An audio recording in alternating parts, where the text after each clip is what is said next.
বিসমিল্লাহির রহমানির রহিম। নাহমাদুহু ওয়া নুসাল্লি আলা রাসূলিল কারীম। সম্মানিত এবং প্রিয় সাংবাদিক বন্ধুরা, আসসালামু আলাইকুম ওয়া রাহমাতুল্লাহি ওয়া বারাকাতুহু। আজকের এই সাংবাদিক সম্মেলনে আমি আপনাদের সবাইকে সুস্বাগতম জানাচ্ছি। আপনারা জানেন, বিগত 16 বছরের জুলুম, নিপীড়ন, গুম, খুন, অত্যাচারের বিরুদ্ধে 2024-এর জুলাই আগস্টে ছাত্র জনতার গণ অভ্যুত্থানের মাধ্যমে ফ্যাসিবাদের চরম পতন হয়েছিল। পৃথিবীর ইতিহাসে আমরা অনেক স্বৈর শাসকের পতন দেখেছি, কিন্তু অত্যাচারের শাসকের বিরুদ্ধে জনতার অনেক সংগ্রাম দেখেছি। কিন্তু বাংলাদেশের 24-এর সরকার পতনের যে দৃশ্য, সেটা ছিল একেবারেই এক ব্যতিক্রম। এই কৃতিত্ব জনগণের। সকলের রাজনৈতিক দল, বিশ্ববিদ্যালয়, স্কুল, কলেজ, মাদ্রাসার শিক্ষার্থী, শিক্ষক, অভিভাবক, হকার, শ্রমিক, শেষ দিকে জুলাই আন্দোলনটা এমন একটি সার্বজনীন রূপ লাভ করে যা আগে কখনো দেখা যায়নি। এবার হবে? ঠিক আছে। মাইকের আসলে সবসময় একটু ডিস্টেন্স থাকা দরকার, কিন্তু এই মাইক যিনি বলেন তাকে অনেক ভালোবাসে, কাছের থেকেই।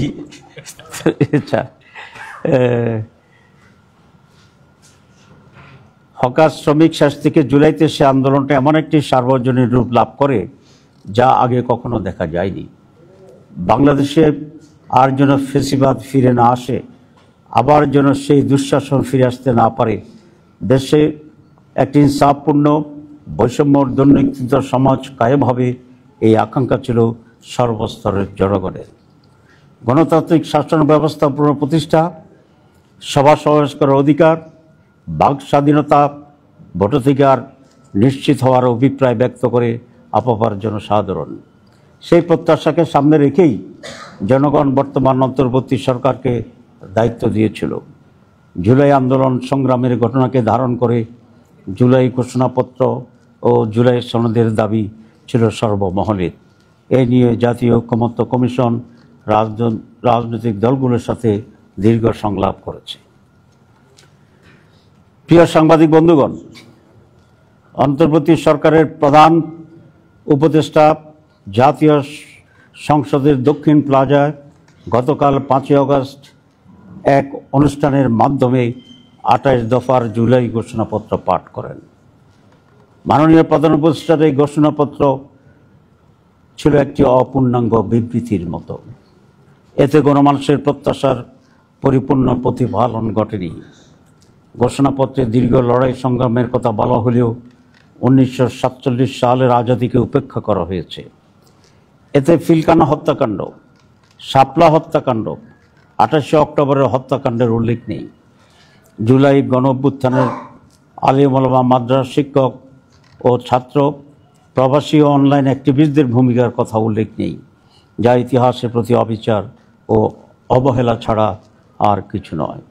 জুলাই অভ্যুত্থানের টার্নিং পয়েন্ট ছিল 9 দফা, যা পরবর্তীতে 1 দফায় রূপান্তরিত হয়েছিল। সেই বিষয়টিও ঘোষণাপত্রে এড়িয়ে যাওয়া হয়েছে।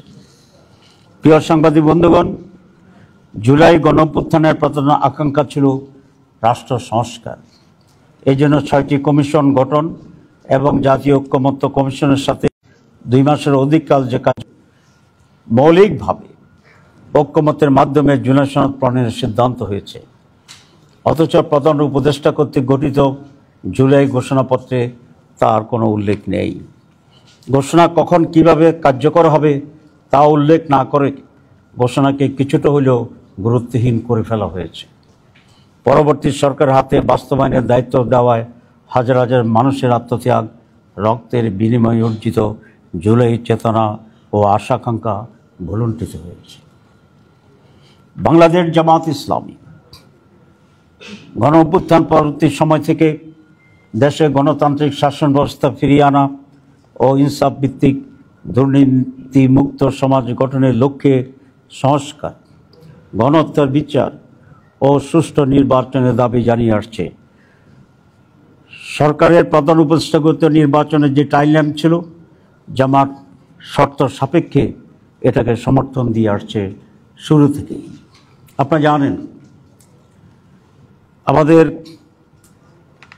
মাননীয় আমির জামাত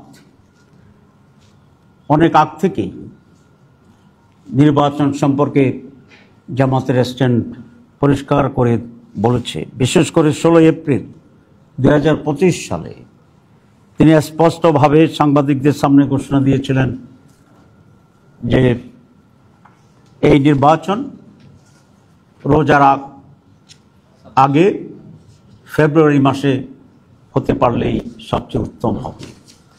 সেই ঘোষণার ধারাবাহিকতায় গতকাল প্রধান উপদেষ্টা ফেব্রুয়ারিতে রোজার আগেই নির্বাচন অনুষ্ঠানের ঘোষণা দিয়েছেন। এটাকে আমরা ইতিবাচকভাবে দেখছি।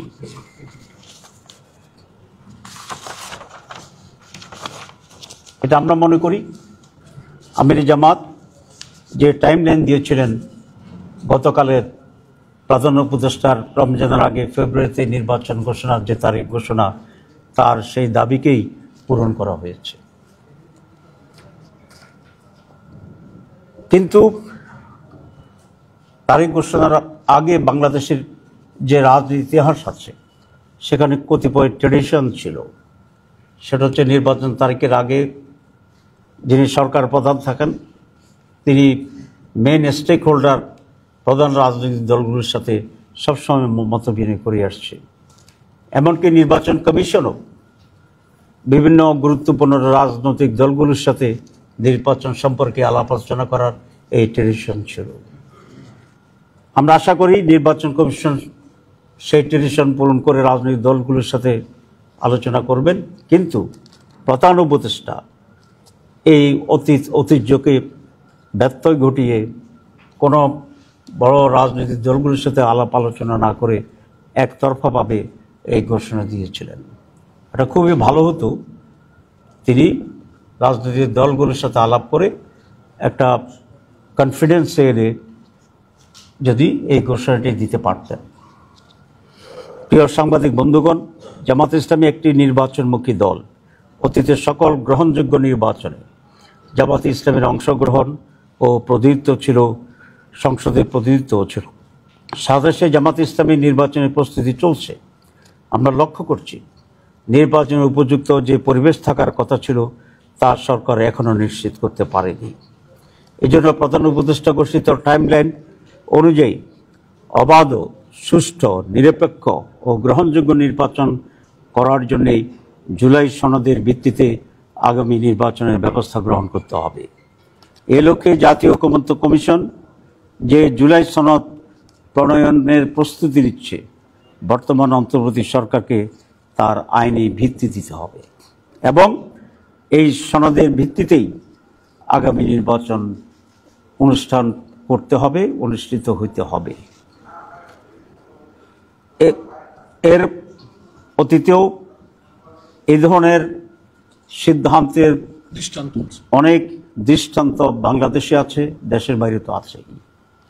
যেমন আপনারা জানেন 1970 নির্বাচনের আগে 1959 সালের গণঅভ্যুত্থানের পর 1969 সালের গণঅভ্যুত্থানের পর লিগ্যাল ফ্রেমওয়ার্কের ভিত্তিতে 70 নির্বাচন পরিচালনা করা হয়েছিল এবং সেই নির্বাচনে নির্বাচিত সংসদ সদস্যদের নিয়ে গঠিত গণপরিষদে 1972 সালের সংবিধান অনুমোদন করা হয়েছিল।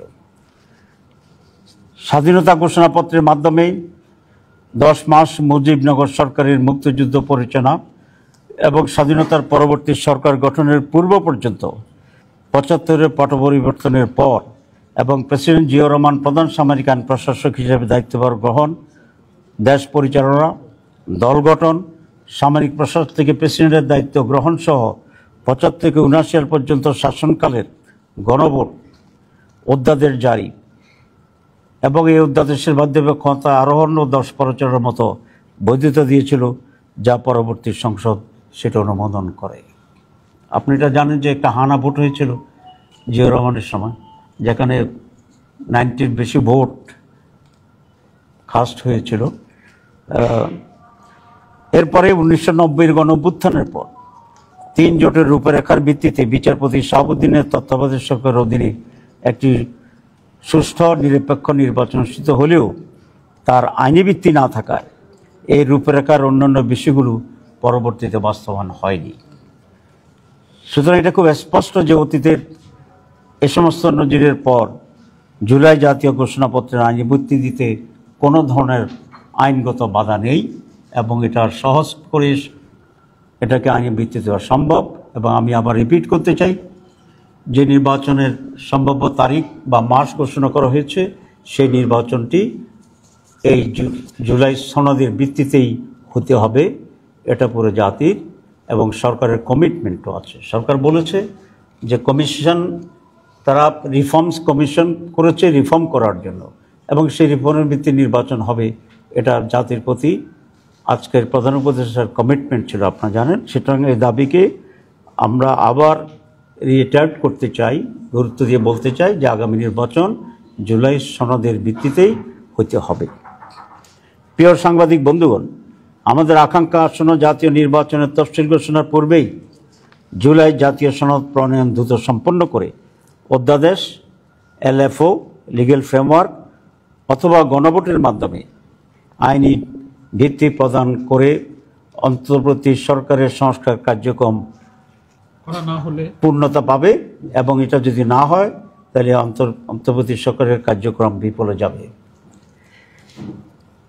তাই সুষ্ঠু, নিরপেক্ষ ও গ্রহণযোগ্য নির্বাচনের লক্ষ্যে রাজনৈতিক দলগুলোর জন্য লেভেল প্লেয়িং ফিল্ড তৈরি করতে হবে। এর সাথে সংশ্লিষ্ট সকল বাহিনী ও সংস্থাকে কার্যকর ভূমিকা নিশ্চিত করতে হবে। সরকার ও প্রশাসনের মধ্যে স্বৈরাচারের দোষরদের মুক্ত করতে হবে। নির্বাচন কমিশন সহ প্রশাসনের সকল স্তরে নিরপেক্ষতা নিশ্চিত করতে হবে। প্রিয় সাংবাদিক বন্ধুগণ, বাংলাদেশের আপামর জনসাধারণ জুলাই জাতীয় ঘোষণাপত্রকে কেন্দ্র করে যে প্রত্যাশা নিয়ে অপেক্ষা করেছিল তা পূরণ না হয় জনগণের মাঝে দেশের ভবিষ্যৎ নিয়ে উদ্বেগ ও উৎকণ্ঠা তৈরি হয়েছে। শহীদ ও আহতদের পরিবার সহ জুলাই যোদ্ধাদের মাঝে নতুনভাবে উৎকণ্ঠা পরিলক্ষিত হচ্ছে। ঐকমত্য কমিশনের মাধ্যমে জুলাই জাতীয় সনদ প্রণয়ন ও বাস্তবায়নের রূপরেখা কী হবে তা জাতির কাছে অস্পষ্ট। এমত অবস্থায় আমরা সরকারের প্রতি আহ্বান জানাই, অনতিবিলম্বে জুলাই ঘোষণাপত্রে উপরে উল্লেখিত জন আকাঙ্ক্ষার অপরিহার্য বিষয়গুলো অন্তর্ভুক্ত করা হোক। সে সাথে আরও দাবি জানাতে চাই, বাংলাদেশের অতীতের দৃষ্টান্ত অনুসরণ করে অবিলম্বে জুলাই জাতীয় সনদের প্রণয়নের কাজ সুসম্পন্ন করে বর্তমান সরকারকে তা বাস্তবায়ন করতে হবে এবং এই সনদের ভিত্তিতে অবাধ, সুষ্ঠু ও গ্রহণযোগ্য নির্বাচনের ব্যবস্থা করতে হবে।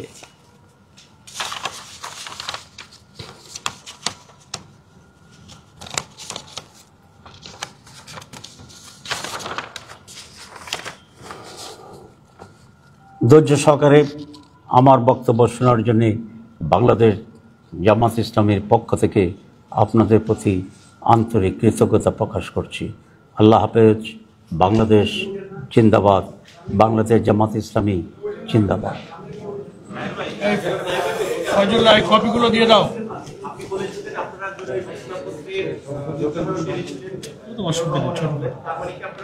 টাইম হবে না।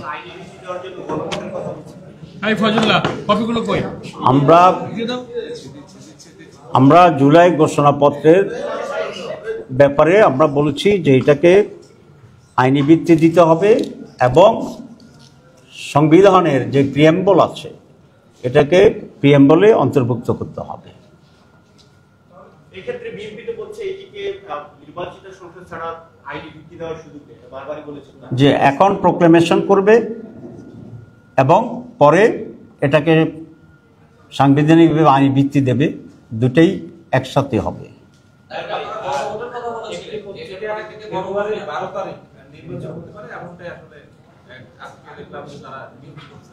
আপনার কাছে প্রশ্ন, আপনাদের যে বিচারের একটা দাবি আছে এই গণহত্যা কেন্দ্রে, একই সাথে সংস্কার সেটাও আছে, আর জুলাই সনদের আইনি মুক্তি, এই তিনটা যদি ওই নির্ধারিত সময়ের মধ্যে আপনাদের আকাঙ্ক্ষা অনুযায়ী না হয়, নির্বাচনে আপনারা অংশ নেবেন?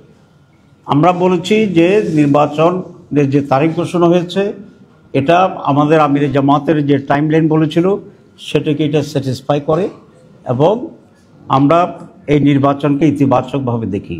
কিন্তু নির্বাচনের আগে আমরা যে কয়েকটি দাবি দিয়েছি এই দাবিগুলো পূরণ হওয়া অপরিহার্য। সুতরাং এখন সেই দাবিগুলো যদি বাস্তবায়ন না হয় প্লিজ আমরা মনে করি এগুলা সুষ্ঠু অবাধ নির্বাচনের জন্য এই দাবি পূরণ অপরিহার্য এবং সরকার যদি সিনসিয়ার হয় তাহলে এ দাবি পূরণ একেবারেই সম্ভব।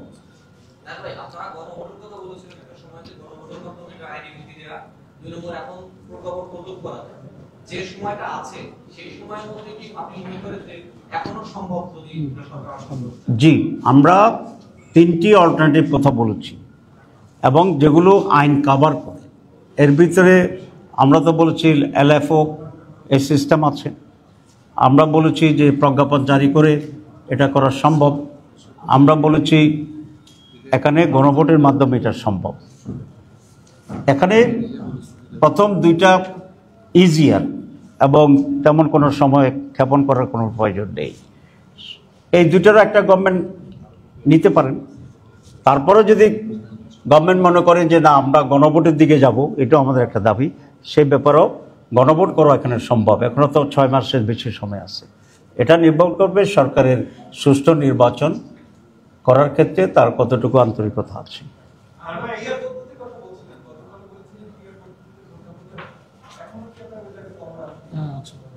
জি, আমরা মনে করি পিআর পদ্ধতিটাই হচ্ছে বাংলাদেশের সুষ্ঠু নির্বাচনের জন্য একটা মাইল ফলক হতে পারে। তার প্রথম যুক্তিটা হচ্ছে 54 বছরের ট্র্যাডিশনাল পদ্ধতির যে নির্বাচন, এই নির্বাচন তো আমরা সুষ্ঠু হইতে দেখি নেই। তো সুতরাং ট্র্যাডিশনাল পদ্ধতির নির্বাচন বাংলাদেশের জন্য উপযোগী নয়। 54 বছরের রিগিং, রাতে দখল, দিনে দখল, কেন্দ্র দখল, রেজাল্ট মাঠে একরকম, ঢাকায় সার একরকম হয়, সব কিছু দিয়ে এটা করে। সেই জন্য আমরা মনে করছি PR may be the best alternative for experiments, number 1। Number 2, যে পিআরের মাধ্যমে ভোটারদের রিয়েল রিপ্রেজেন্টেশনটা হয়। ট্র্যাডিশনাল পদ্ধতিতে আপনারা দেখেছেন যে 49 কেউ পেল, কেউ 51 পেল, 51 বিজয়ী। একেবারে সুস্থ নির্বাচনও যদি আমি ধরি, আর 49-এর যে ভোট, এই ভোটের কোনো ভ্যালু এখানে থাকে না। আমি যখন নির্বাচন করতাম লোকেরা বলে যে ভোট ফসাবো না, প্রথম বুঝতে পারতাম না, এখন বুঝি যে যেহেতু পিআর এটা কাউন্ট করার সুযোগ আছে, তো সেক্ষেত্রে আগেরটা তো পচার মতোই। আর পুরো হোল কান্ট্রি যে পরিমাণ সমর্থন মানুষের আছে একটা ন্যাশনাল নির্বাচনে বলুন, রিপ্রেজেন্টেশনে বলুন, পার্টি বলুন, সব জায়গাতে পুরো জাতির ভিতরে তার পজিশন কি, দ্যাট ইজ দ্য ইম্পর্টেন্ট এবং সেটা রিফ্লেকশন হবে। তা আমরা এখনও মনে করি পিআর পদ্ধতিটা বেস্ট পদ্ধতি, আমরা এই নিয়ে আগেই যাবো। জুলাই ঘোষণাপত্রকে অন্তর্ভুক্ত করার কথা বলছে, তো আমাদের প্রস্তাবনায় তো 1971 সালে মুক্তিযুদ্ধকে মূল্যায়ন করা হয়েছে এবং সেটা দিয়ে শুরু। তো এরপরে এটা ছিল 24-এর আন্দোলন, ছিল একটা সরকার পতনের আন্দোলন, যে সরকার গণতান্ত্রিক প্রক্রিয়ার ক্ষমতা এসে তাকে সরাতে আমাদের 17 বছর সময় লেগেছে। তো এর পরবর্তীতে যতগুলো সরকার পরিবর্তন হবে, সবগুলো সরকার পরিবর্তনকে কি প্রিয়াম্বলে অন্তর্ভুক্ত করতে হবে? না, দুটো সরকার পরিবর্তন আর জুলাইয়ের বিপ্লব ইটস কোয়াইট ডিফারেন্ট। কারণ হচ্ছে 71 সাল যেমন একটা ডিফারেন্ট ইস্যু, জাতির স্বাধীনতার ইস্যু ছিল। 47 সাল যেমন একটা ডিফারেন্ট ছিল, আমাদের জাতিসত্তার বিকাশের যে একটা সুযোগ ছিল। জুলাই এপ্রিল বিষয়টা কিন্তু প্রায় তার কাছাকাছি, আমি ইকুয়াল বলতে চাই না, কিন্তু এটাও জাতির জন্য অত্যন্ত গুরুত্বপূর্ণ। তো সেই জন্য আমরা এই দাবি করছি। কিন্তু সব সরকার পরিবর্তন হইলেই কোনো ঘটনাকে উঠে দিলে সেটা তো একরকম না। সেটা আমাদের একটা নির্দিষ্ট যে জাতীয় সেটা আমাদের অর্থ আমরা ঐক্য ছিল না, কিন্তু এখন তো নয়, আমরা এক জাতির মধ্যে বিভাজিত, অর্থাৎ বিভিন্ন মতাদর্শ কেন্দ্রিক। এটা তো জাতির বিষয় না, এটা মতাদর্শ কেন্দ্রিক। আর আমাদের স্বাধীনতার যুদ্ধ, ব্রিটিশ বিরোধী যে আন্দোলন, সে আন্দোলন থেকে আসছে। সেটা ইজ ডিফারেন্ট। আমরা এটাই মনে করছি। জি, থ্যাংক ইউ। আর কি একটা বিষয় সেটা হলো যে 71 সালে এই লেনদেনটা স্বৈরাচার সরকার খেলতো, এইগুলি কেনাকাটা, সেটা তো 5 আগস্টের পরে সেই বিষয়গুলো তো একটা দেখতে পেলাম। তো আমরা দেখতে পাচ্ছি সেই একই স্লোগান, একই গুলি 5 আগস্টের পরে সেই গণজাগরণ মঞ্চের যারা ছিলেন তারাই এখন আবার এই 5 আগস্টের পরে ঢাকা বিশ্ববিদ্যালয়কে কটাক্ষ করতেছে, এবং সেখানে আপনাদের বিএনপি সাপোর্টও ছিল, তারাও কিন্তু সেই একই গুলি ব্যবহার করতেছে। ইভেন সবচেয়ে বড় বিষয় তাদের যে সালাউদ্দিন কাদের চৌধুরী, তার ক্ষেত্রে সেটাকে এগিয়ে যাচ্ছে। এবং এই যে মানে এবং আরেকটা বিষয় হলো যে 71 সালে কি জামাত ক্ষমতায় ছিল কিনা, বরং জামাত ছিল 6 নম্বর স্তরে, আর আওয়ামী লীগ 2024 ছিল রুলিং পার্টি। তো এত বড় একটা বড় মাপের ব্লেম কেন আপনারা বের করেন? এবং এই যে কালের কণ্ঠ সহ বিভিন্ন কণ্ঠ এভাবে আপনাদেরকে প্রতিদিন কটাক্ষ করে, এই বিষয়ে আপনারা কোনো পদক্ষেপ নেবেন না, আমরা তারা কেন সেই কথাটি আবার বলে সেটা জবাবটা তারাই দিক। এ ব্যাপারে আমাদের দিতে কোনো ক্লারিফিকেশন নাই। জি, ভাই, আমার প্রশ্নটা একটু ক্লিয়ার করুন। আপনারা ক্লিয়ারের কথা বলছেন, ক্লিয়ার পদ্ধতি নির্বাচন ঐক্যবদ্ধ কমিশনরা বারবার বলে আসছে আপনাদের নিজেদের সেটা হলো ক্লিয়ারলি এখন পর্যন্ত প্রধান রাজনৈতিক দল বিএনপি কোনোভাবে এখন নির্বাচনের যে প্রধান উদ্দেশ্য ঘোষণা করে দিয়েছে, সেই ক্ষেত্রে নির্বাচন কমিশনের এই বিষয়ে কোনো সিদ্ধান্ত জানায়নি। শেষ পর্যন্ত যদি ক্লিয়ারে না হয় তাহলে আপনারা আসলে নির্বাচনে অংশগ্রহণের ক্ষেত্রে আপনাদের অবস্থান কি হবে? না, আমরা আমাদের দাবি নিয়ে আন্দোলন করব, তারপরে পরিস্থিতি কি হয় কখন সেটা পরের বিষয়। আচ্ছা, যারা ডবল করছেন তারা করবেন না। আর দুটো প্রশ্ন নেব।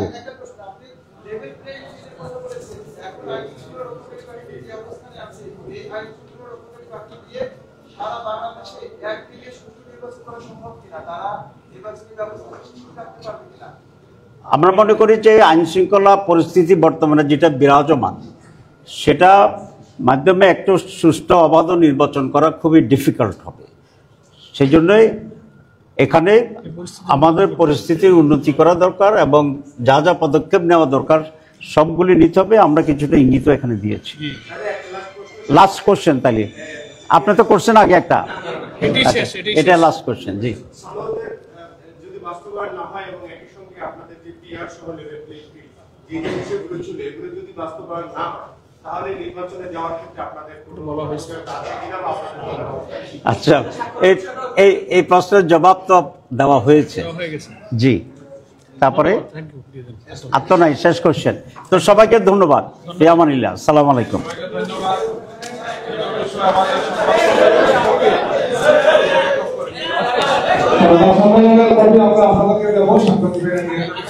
আপনারা আমাদের একটা লাইনের প্যাকেট আছে সাংবাদিক